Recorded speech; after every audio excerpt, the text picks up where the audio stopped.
When people talk about Atari Jaguar games, there's usually two groups of titles that are discussed. First, we have the must-own, console-defining games. This includes things like Tempest 2000, Alien vs. Predator, Iron Soldier, and Doom. These are often cited as examples as to why the console was underutilized and what it was capable of with the right programmers and talent. Then we have the really bad stuff. Games like Club Drive, Checkered Flag, Kasumi Ninja, and Bubsy are mentioned in this group. These are games that show why the Jaguar was a commercial failure and why people weren't running to their local Toys R Us to grab one for themselves. But what about the middle games? What about the games that are neither console-defining nor awful to play? In this video, I'm going to highlight 5 hidden gems for the Atari Jaguar. These are pretty good games that most of the general gaming public know little to nothing about. So without further delay, let's feature 5 Atari Jaguar games that don't seem to get much attention, and you should try. Game number 1, NBA Jam Tournament Edition. Bravo! Fantastic! Rock him! Sweet touch! It's hard to imagine NBA Jam as a hidden gem on any console. The game was a smash hit in the arcades, and was very popular and well reviewed on the SNES, Genesis, PlayStation, and other consoles of the 90s. But I don't think I've ever heard anybody mention the Atari Jaguar port, and that's criminal. It's an excellent version of NBA Jam, and I've thoroughly enjoyed it over the years. Now I doubt that it's arcade perfect, but it plays well, and the graphics are pretty good for the time. Even the audio is pretty good, and all the nostalgic voice samples play out clearly. So why don't people talk about NBA Jam on the Atari Jaguar? Well, as I said before, it's available on a ton of different consoles. But besides that, well, it wasn't widely available on the Jaguar, it seems, and it routinely goes for over $100 in today's market. Why would you spend that much on the Jaguar version when you can play just about any other for a small fraction of the cost? Still, if you have a flash cart or Atari Jaguar game drive, then this is worth looking at and playing, especially if you have a friend or 3 to enjoy it with. 1 minute to go! Go away! Game number 2, Cannon Fodder.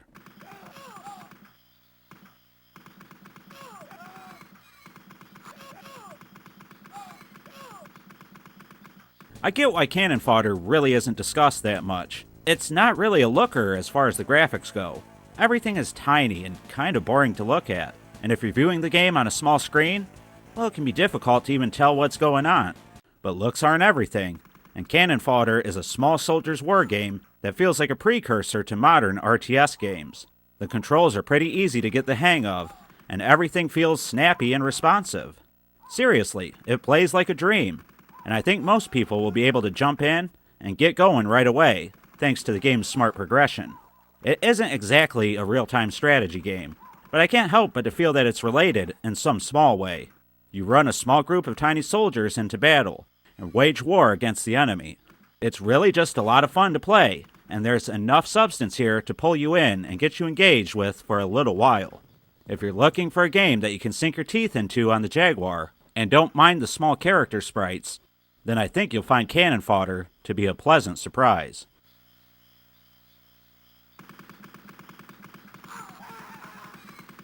Game number 3, Zool 2.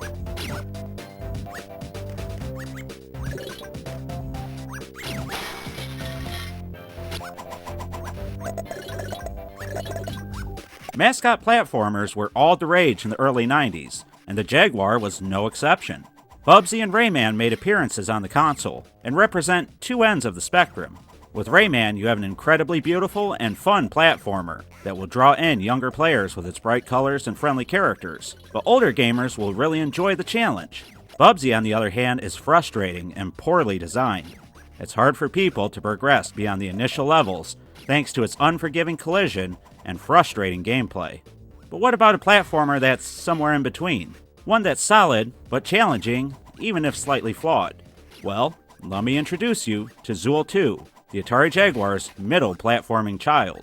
It's not bad, and it gets overlooked because it's not as bad as Bubsy, but nowhere near as memorable as Rayman.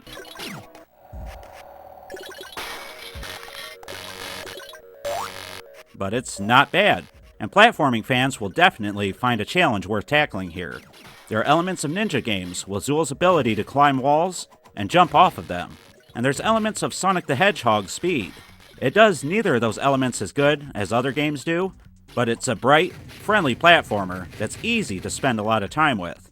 Before you know it, a few hours have passed by, and you find yourself in new levels and worlds that you've never seen before. It won't be for everybody, but it's really not that bad.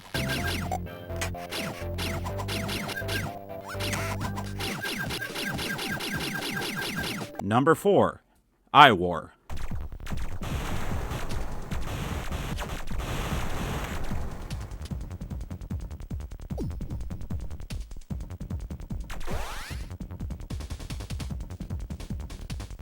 So what about the 3D stuff?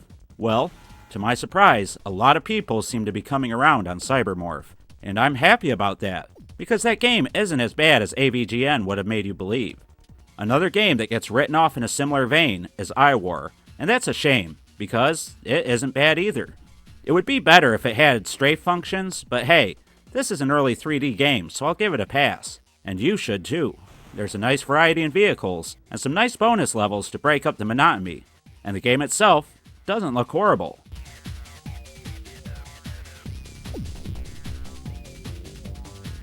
I feel like these flat-shaded polygons have aged a little better than I've expected, and much like Zool 2, I'm willing to admit that this game isn't for everybody, but if you enjoy Cybermorph and want another early 3D game on the Jaguar that's just as good, then give iWar a try.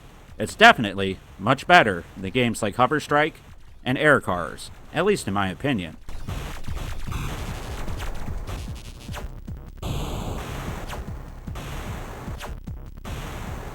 And game number 5, Defender 2000.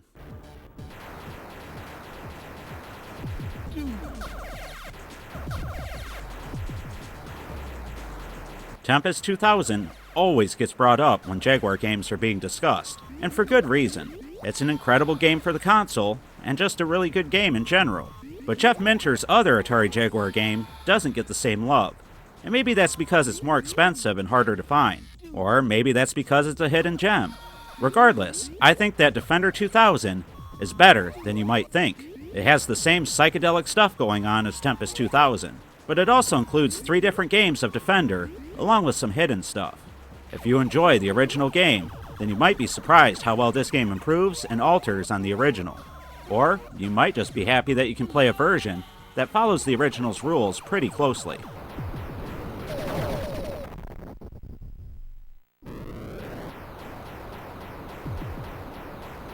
I myself love the crazy little flailing people that you have to rescue, and can't help but to smile throughout the whole thing.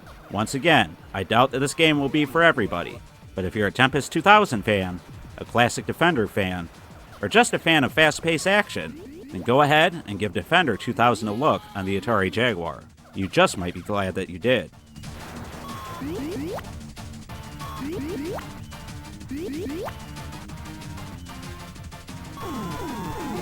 And there you have it, guys.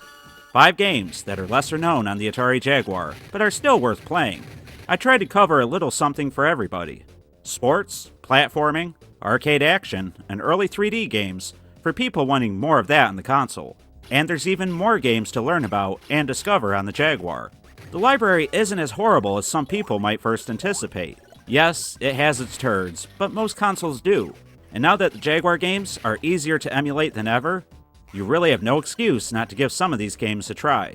So get out there, play some Jaguar, and have some fun. Have you played Atari today?